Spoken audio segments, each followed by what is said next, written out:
What is going on, everybody? Welcome back to the channel. After Sound here, bringing you GLS content today. We also stream right here in this channel every Tuesday, Thursday, and Sunday morning, so come by and say hello.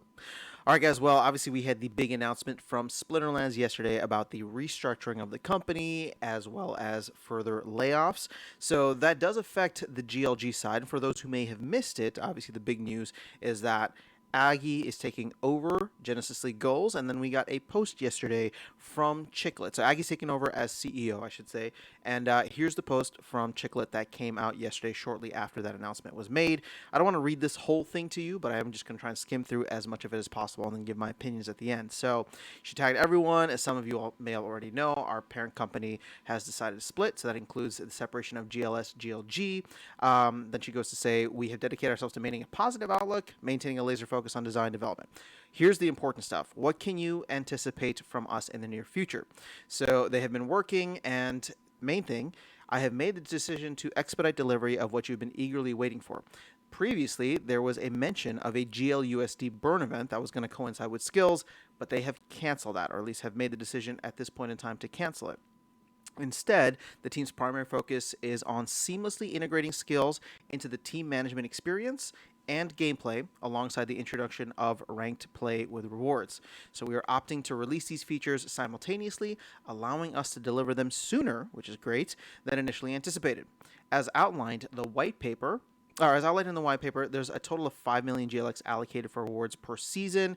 Obviously, we're coming up to the end of the MLS season here, but in appreciation of your early investment and your unwavering support, we will distribute the entire 5 million GLX over the coming months. What's confusing about this, but I'm assuming she means through ranked play, so leading up to the new season in March of 2024. So we kindly ask for your understanding as we may encounter things like that. So it looks like there's going to be a special office hours session held today.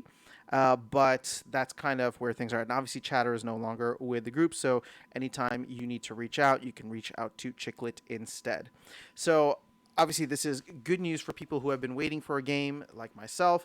I am still relatively bullish-ish on GLG in terms of like the game. I think that the game has again, it leaves so much to be desired. It's very basic, but from what I have played, it is fun, and I do want them to just come out and start it because at the end of the day, I think once there's a game out there, even if it's something rudimentary, what I like most about the GLS platform, the GLS economy, is the simple fact that it doesn't have the baggage that Splinterlands has. So I'm glad they're getting rid of the GLUSD burn event. That seemed like it would just be a distraction from everything that's going on, and it would seem too like rah rah. At this point, we want to see results. The team is focused on delivering that.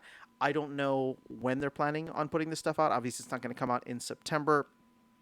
So if the game plan was to get it out sometime in Q4, hopefully with them coming out sooner than later or sooner than anticipated, is going to mean sometime in October. Again, that's just my guess.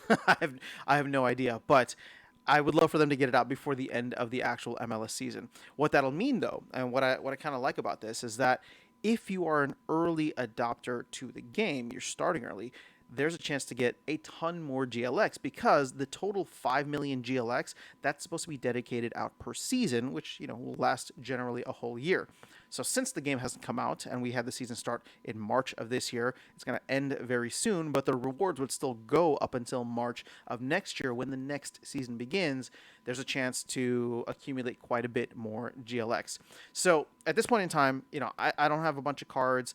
I have like a single team, and I don't know what the game plan is, but I would assume that we're gonna get some version of the game out relatively soon. And I say that stressing relatively because we just don't know, but we're not gonna get all the fluff of like a burn event, and I think that's gonna be good. The primary focus is just on delivering the game, and then hopefully slowly iterating on that as we go, up until probably like next year when the next season begins. Now, there's no mention here of like another pack sale, what this will look like in 2024, but this is just where the updates are at for right now. I'm still excited about this. I'll still be making content for it. Obviously, this is all that we have at the moment, but it is something that I will continue to follow. And as I do have most of the things that were airdropped to me from Splinterlands or from holding SPS and staking SPS, this is something that I don't know. I think it still have a benefit in the mid to long term if we're able to stick with it. On top of that, with Aggie coming over as CEO here, again, you say what you want about Aggie. I'm sure there's a lot of people who love him, a lot of people who hate him. At the end of the day, this is a brand new platform. Aggie, in my opinion, is a very big thinker, big kind of like visionary. Sometimes, I'll admit maybe getting a little too big for where the game is at, what the game can deliver. Hopefully, this was a lesson learned in terms of like the restructuring of the company. But I do get excited about the fact that Aggie can hopefully bring a bigger vision to GLS and then focus primarily on this, where we are essentially starting from scratch. So if we can get this to be almost like a Splinterlands 2.0, I think that there's a lot of potential. I love the fact that I've been able to acquire a bunch of tokens essentially for free just for holding SPS. So yeah, I'm sticking around. So let me know your thoughts in the comments below. Otherwise, that is all I have for you guys in this video. I'll catch you all in the next one and see you around the game. Take care.